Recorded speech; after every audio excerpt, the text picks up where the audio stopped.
ఎన్టీఆర్ జిల్లా నందిగామలో పారిశుద్ధ్యం పడకేసింది. కేంద్ర ప్రభుత్వం కోట్లాది రూపాయల ప్రజాధనంతో స్వచ్ఛ భారత్ మిషన్ కింద గత ప్రభుత్వ హయాంలో ఇచ్చిన పారిశుద్ధ్య వాహనాలు వినియోగించకుండా నిరుపయోగంగా పడి ఉన్నాయి. పట్టణంలో పారిశుద్ధ్య నిర్వహణ అధ్వానంగా మారింది.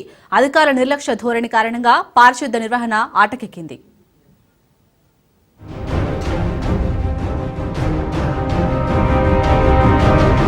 గతంలో నందిగామ మున్సిపాలిటీలో పారిశుద్ధ్యాన్ని అత్యంత ప్రాధాన్యత ఉండేది. క్లీన్ ఆంధ్రప్రదేశ్లో భాగంగా కేంద్ర ప్రభుత్వం తీసుకొచ్చిన పథకం ద్వారా నందిగామ మున్సిపాలిటీకి 11 పారిశుద్ధ్యం వాహనాలు ఇవ్వడం జరిగింది. అయితే వాహనాలను అధికారులు నిర్లక్ష్యంగా వదిలేశారు. వాహనాలను ఉపయోగించకపోవడంతో అవి పాడవుతున్నాయి. కోట్లాది రూపాయల ప్రజాధనంతో కేంద్రం ఇచ్చిన పారిశుద్ధ్య వాహనాలు నిరుపయోగంగా పడి ఉండటం పట్ల పలువురు అధికార పాలక వర్గాన్ని, మున్సిపల్ అధికారుల నిర్లక్ష్య ధోరణిని ప్రజలు ప్రశ్నిస్తున్నారు.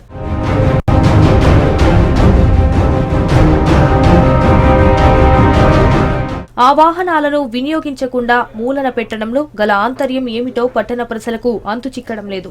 పట్టణంలో పారిశుద్ధ్య నిర్వహణ అధ్వానంగా ఉన్నప్పటికీ పారిశుద్ధ్య వాహనాలను వినియోగించకపోవడం పట్ల ప్రజలతో పాటు ప్రతిపక్ష, అధికార పక్ష కౌన్సిలర్లు సైతం అధికారుల తీరును తప్పుపడుతున్నారు. వాహనాలను వినియోగించకుండా మూలన పెట్టడం ఎంతవరకు సమంజసమని ప్రజలు ప్రశ్నిస్తున్నారు. అధికారుల నిర్లక్ష్య ధోరణి కారణంగా నందిగామలో పారిశుద్ధ్యం పడకేసింది. ప్రస్తుత పరిస్థితుల్లో పరిశుభ్రతకు అధిక ప్రాధాన్యం ఇవ్వాల్సి ఉన్నా నందిగామ మున్సిపాలిటీలో పట్టించుకొని పరిస్థితి ఏర్పడింది. విధుల్లో ఎక్కడి చెత్త అక్కడ పేరుకుపోయింది. గత ప్రభుత్వం నిర్లక్ష్య ధోరణి నిజమైనప్పటికీ కూటమి ప్రభుత్వంలో సైతం అధికారులు తీరు మారకపోవడం పట్ల సర్వత్రా విమర్శలు వ్యక్తమవుతున్నాయి.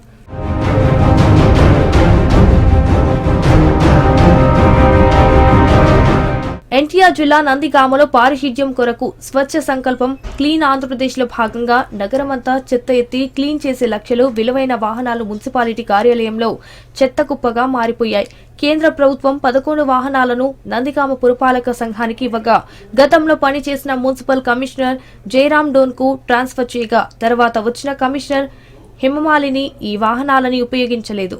ఎన్నికల కోడ్ రావడంతో అధికారులు, నాయకులు అందరూ ఎలక్షన్ హడావిడిలో పడ్డారు.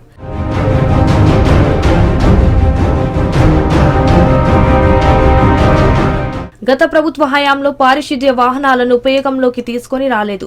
తర్వాత వచ్చిన కూటమి ప్రభుత్వంలో కూడా ఈ వాహనాలు తుప్పుగా మారిపోతున్నాయి. త్వరలో మరికొన్ని పారిశుద్ధ్య వాహనాలకు తీసుకొస్తామని కమిషనర్ రమణబాబు తెలిపారు. పాత వాహనాలను మరమ్మతు చేయించి ఉపయోగంలోకి తీసుకొస్తామని తెలిపారు. పారిశుద్ధ్యం మెరుగుపరచే నిమిత్తం ప్రస్తుతము 3 ట్రాక్టర్లు, 1 కాంపాక్టరు, 10 పుష్ కార్ట్స్ మాత్రమే వర్క్ చేయుచున్నవి. వీటికి అదనముగా 15వ ఆర్థిక సంఘం నిధుల నుంచి అదనంగా ఇంకొక కాంపాక్టరు 6 క్యూబిక్ మీటర్స్ కెపాసిటీ గలది, 2 కొత్త ట్రాక్టర్లు, ట్రైలర్లు, 30 పుష్ కార్ట్స్ అదనంగా తీసుకోవటానికి ప్రతిపాదనలు మంజూరు చేసుకొని ఉన్నాము. టెండర్లు కూడా పిలవడానికి తదుపరి చర్యలు తీసుకుంటున్నాము. అలాగే గతంలో స్వచ్ఛాంధ్ర కార్పొరేషన్ వారిచే జారీ చేయబడిన 9 ఆటోలు మరమ్మతులకు గురై ఉన్నాయి. వాటిని కూడా రిపేర్ చేయుటకు సంబంధిత డీలర్లను పిలిపించి వాటిని కూడా మరమ్మతులు చేయించున్నాము.